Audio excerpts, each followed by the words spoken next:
You got that? Okay. Since we're going to talk about stories, I think it's probably right to start by saying, are you sitting comfortably? Then we shall begin.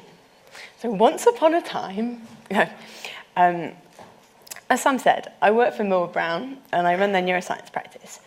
And for those of you that don't know us as a company, I'll give you a very brief bit of background, that we do an awful lot of brand and advertising research for clients around the world, looking at how people respond to their advertising, how they can make it better, and how the advertising ultimately impacts their brands and how they perform and the decisions people make about them.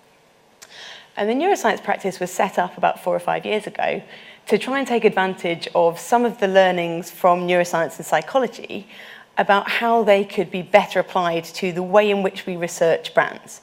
So are there ways that we can take of looking at people's reactions and how they engage with brands and ads that aren't just based on what they say, but measure these things a little bit more indirectly using some of the techniques here. And I don't really want to talk that much about what we do.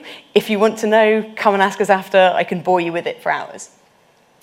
But what I do want to talk about is some of the stuff that we've learned over the last few years. So the last few years, we've done approximately 6,000 projects. It's become a bit difficult to keep track. But they've tested all sorts of different brands from all sorts of different types of advertising all around the world for lots of different clients. And so what we have is the ability to kind of draw out some of the things that we've learned from doing these neuroscience techniques that we perhaps wouldn't have known before.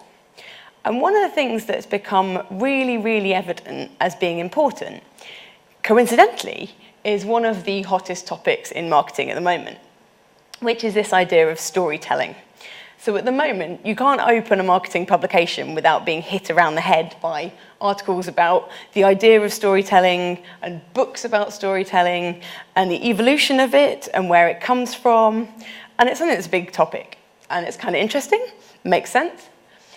But the problem we kind of have with this is that a lot of this stuff kind of starts from the premise that storytelling has always been really important. Look, therefore storytelling is important. Therefore tell stories. Go. And it kind of feels like that's not maybe the best way to use it, because the default response you get, and these are 2 ads that are actually on TV right now, is immediately that brands go, great, we'll tell our story. And I mean, I don't know if you've followed Bacardi's advertising over the last few years, but this must be about the 6th different iteration of their brand story that they've told. And Jim Beam, kind of bizarrely, in a category where Jack Daniels have actually done a pretty good job of telling their brand story, have essentially just remade the same ad and put their brand in it. And not only is this kind of the lazy interpretation of the fact that storytelling is important, but, and I wish I had the social organisms chart from before.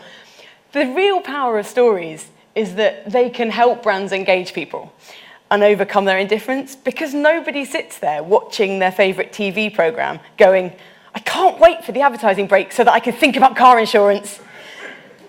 But the problem inherent to the tactic of just telling your brand story is that most of us are really indifferent towards brands anyway. So telling your own story probably isn't going to help that much.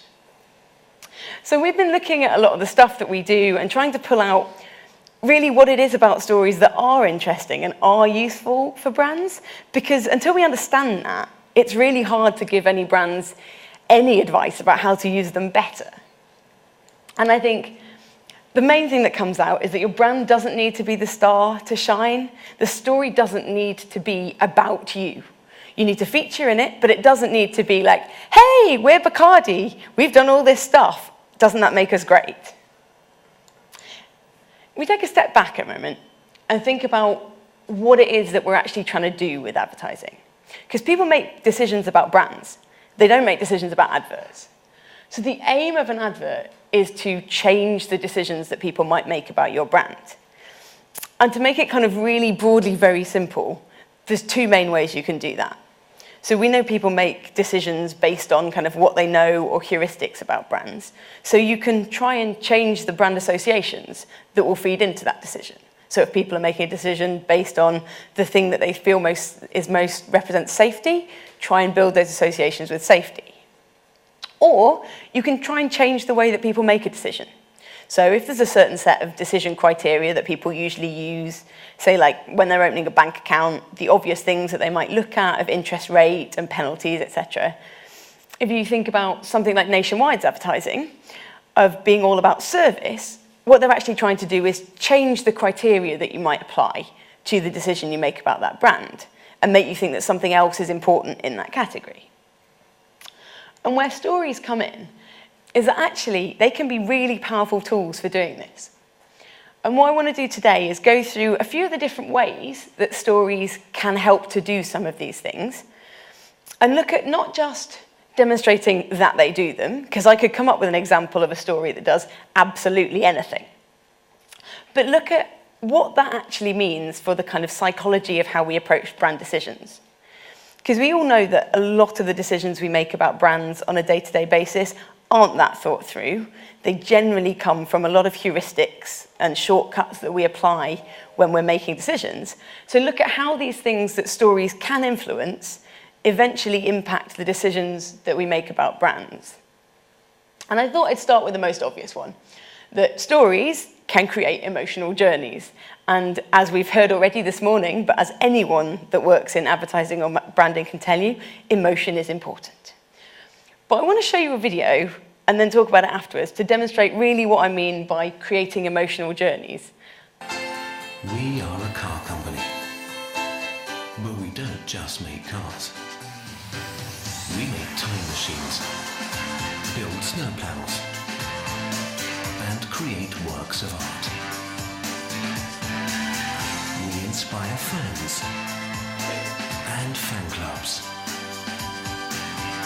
We are efficient and dynamic. We even shape the future. We realized a long time ago that what you make people feel is just as important as what you make. And at BMW, we don't just make cars, we make joy.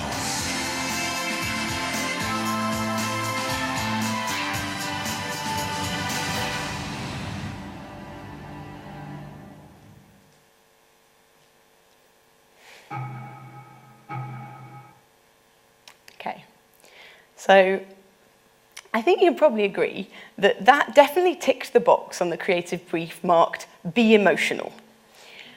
It's called joy. What we have here are the traces from recording people's emotions on their face whilst they watch that ad, or rather one of them is. So this uses a technique called facial coding that just uses people's webcams to track how their face moves when they're watching a piece of content and records what expressions they're showing and codes up whether they're feeling positive or negative. So what we have here are two traces. One of them is the BMW ad, reflecting the emotions that people felt whilst they're watching it. And up is positive, down is negative. Quick quiz. Who thinks it's line A? Yeah, it's not. It's line B. I've actually rarely seen an ad evoke less emotion in the people watching it than this one does, which is made particularly ironic by the line, "What you make people feel is as important as what you make," because what they're making people feel here is nothing. And one of the reasons for that is because there is actually nothing in the ad. It's just a mood board. So they've taken lots of images that people might associate with joy and thrown them together in an ad. There's no story, there's no narrative arc, and there's really nothing to engage with. And actually that has a big impact for the brand, because people might tell you afterwards, yeah, it's quite an emotional ad. But if they don't feel anything when they're watching the ad, the chances of that emotion ever being transferred to the brand are pretty much zero. Because if you think about how associations build up in the brain, it's by things being activated at the same time. And if you're never activating the feeling of emotion, then the chances of it translating to the brand are zero. Oh, we've got a slide missing. Oh well. What you actually get, if you can generate emotion in conjunction with a brand, is that that association rubs off. And when you next come to buy that brand, on the basis of one of the easy heuristics we use when we're making decisions is the effect heuristic. So which one do I feel most positive towards? Now, assuming I'm buying a tin of baked beans in the supermarket, I'm not going to stand there thinking, now, which explicit associations have I learned about these beans from their ads, and which ones speak most to my inner sense of heroism? I'm likely to just reach for the brand that I feel most positive towards. And the only way that you can generate that is by building that positivity. And what stories do is they give you something to hook into. They give you something to engage with, and they can take you on a journey. So this top line is from another ad that you're going to see later, actually, that really does have ups and downs. And the engagement and the likelihood of generating emotion is far greater given the narrative arc. And the second thing that stories do really well is build brand cues and associations. What's this brand? It's not the hardest question in the world. But really, there isn't anything inherent about poppies that makes you think it should be Andrex. You know, they have built that association, and they've built it well by telling, albeit the same story many times, but they built not just an association with poppies, but with the idea of the properties of their toilet paper. So it's soft, strong, and long. The fact that I know that makes me feel a little bit sad. But they use the stories to build these associations. And those associations kind of do, as well as the obvious, you now know more about that brand. So if someone asks you what's a toilet paper that's soft, strong, and long, you'll be able to tell them. But they also act as memory cues. So when you see a poppy, there's a likelihood that that's going to slightly cue the Andrex brand for you. I'll just use another kind of poppy example. I don't even know the name for the breed of the Dulux dog, but I know that every time I see it, I think it's the Dulux dog. So you can get very strong associations built up that act as cues for the brand. But you also get the sense that the more you know about the brand, the more salient that brand is to you, and the more associations it has. One of the side effects of that is the likelihood of you being able to call anything to mind easily about it are very high. And we know with things like the availability heuristic that the more easy it is for you to think of something, the more likely you are to think that it's important or likely to happen. And so the more associations we can build for a brand and the richer its representation, the more chance we have of thinking of that brand or of judging it to be the solution to whatever problem we have. And stories are a really, really effortless way of doing that and building these associations because you don't have to think about them. They're not giving you a list of properties about Andrex that you're meant to memorize and think, okay, I'll remember that when I'm next in store. You learn them easily. Kind of building on from that, one of the things that stories can do is actually make information that you're trying to convey in your ads itself more compelling. So have a watch of this.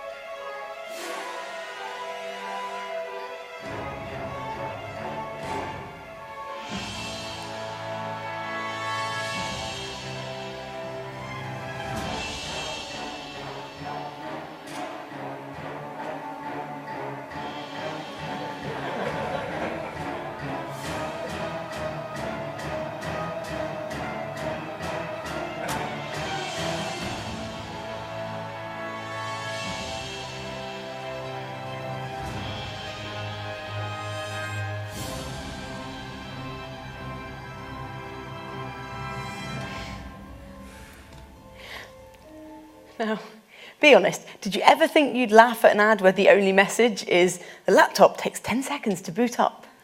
But what it does, if you can use a story to convey information, not only does it mean you're far more likely to watch it because you're more engaged with it, and it's not just a list of information, but actually, if we think about how easy that was to understand, then there's a big payoff psychologically for the fluency with which you can comprehend information.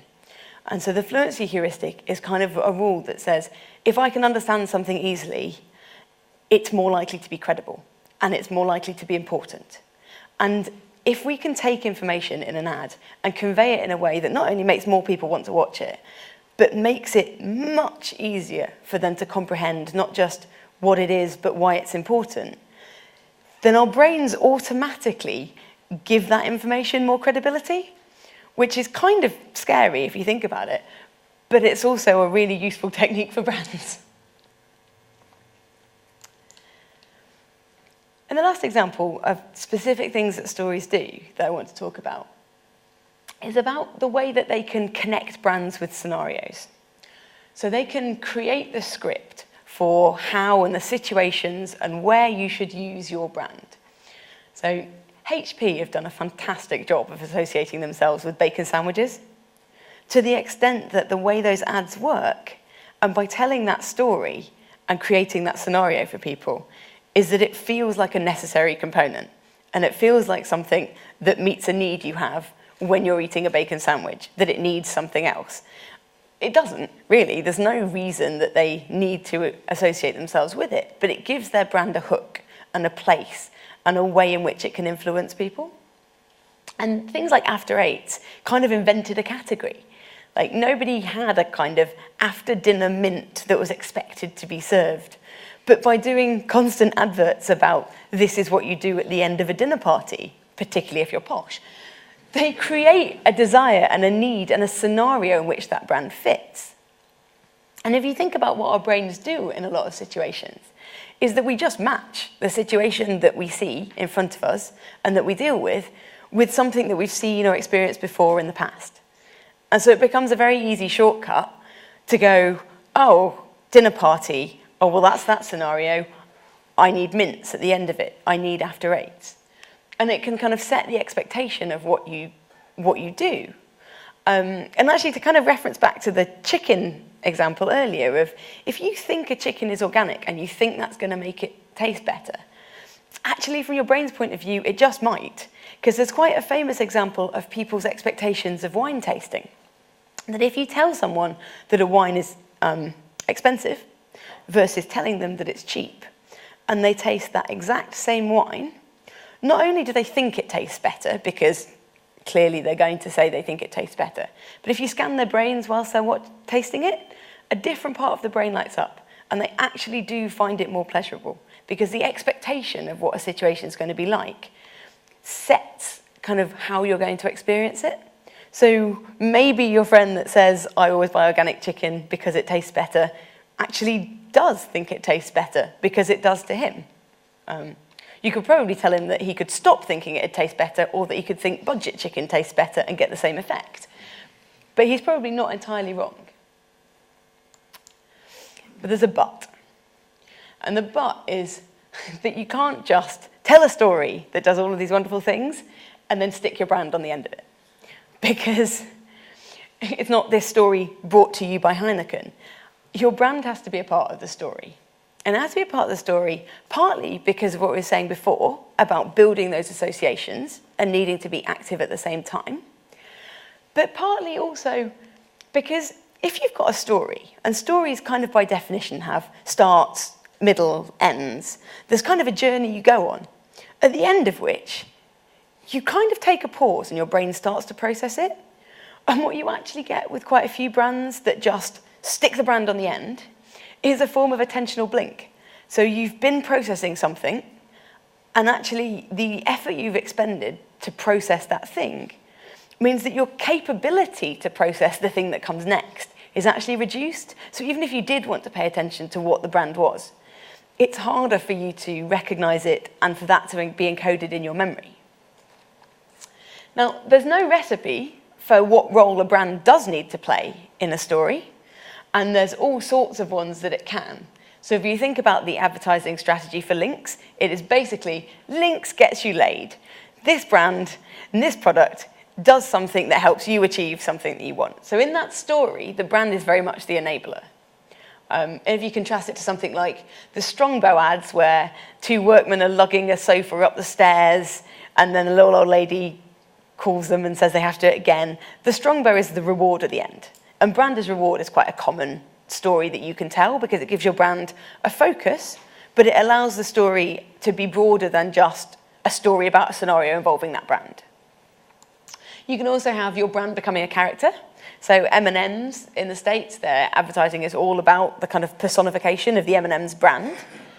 And one of the classic ones is your brand as a hero. So you have a problem solution ad. So a scenario sets up, like there might be dirt everywhere, and the brand comes in to be the savior. And the moment the brand comes in, everything goes wonderful again, and all the positive emotions from the thing going wonderful transfer onto the brand. All of these can work. All of them can work well. All of them can work badly, if done badly. The important thing is that the brand is integral to the story, and you couldn't tell the story without mentioning the brand. There's one final thing. For a story to really work, to impact how you change a brand, that it has to be, and that's that the brand has to be credible for people. If you remember this trace from earlier, I'm going to show you the ad here that it comes from.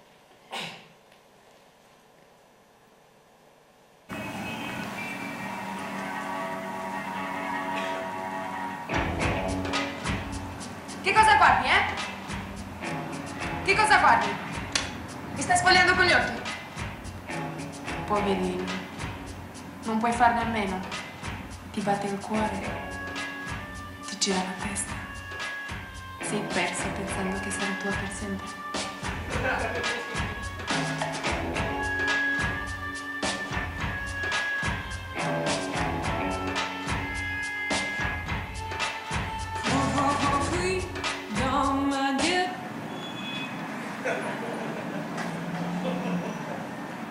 The Fiat 500 Abarth. You'll never forget the first time you see one.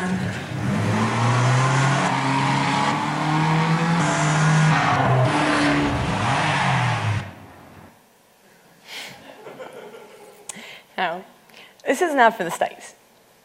And if you record people's reactions whilst they're watching it, you get a really interesting story. But you kind of could just tell from the laughter in the room that it's fairly similar here. Obviously, the bit where he finds out that he wasn't really looking at a supermodel at all, it was a car, makes people laugh. But the problem you have with this brand, engaging story though it is that the minute it's revealed what brand it's for, and remember this in the States, that positivity just dies. And what it actually comes from is people watching it and going, huh? And the fact that Fiat, as a brand, I mean, this is the land of Chevys and gigantic cars. Fiat as a brand just doesn't have the credibility to be seen like that in the States. So whilst the story is great and it's engaging people exactly as they wanted it to, and you get some really interesting differences if you look at men and women. Men, unsurprisingly, like the supermodel being bending over in the street. Women quite like her slapping the man. None of that positivity is going to get transferred to the brand if the brand isn't credible for people. So I'd say the last thing that you have to think about is whether the story that you're telling about your brand really is something that people will believe. Because if it isn't, then it becomes almost offensive to them, that it becomes a negative thing, that you're trying to tell a story that just isn't right. And so to wrap up, the moral of the stories, from what we've seen, is that they can be incredibly powerful tools, but to use them well, brands have got to understand what it is they're asking that story to do. And it can't just be tell their own story. But if they can make them credible, relevant, and most importantly, worth listening to, then you've got a chance of it impacting people's perceptions of your brand. If they're not worth listening to, you're just going to be talking to an empty room, which thankfully I'm not, even though we're about 2 hours over already. So, and that's all.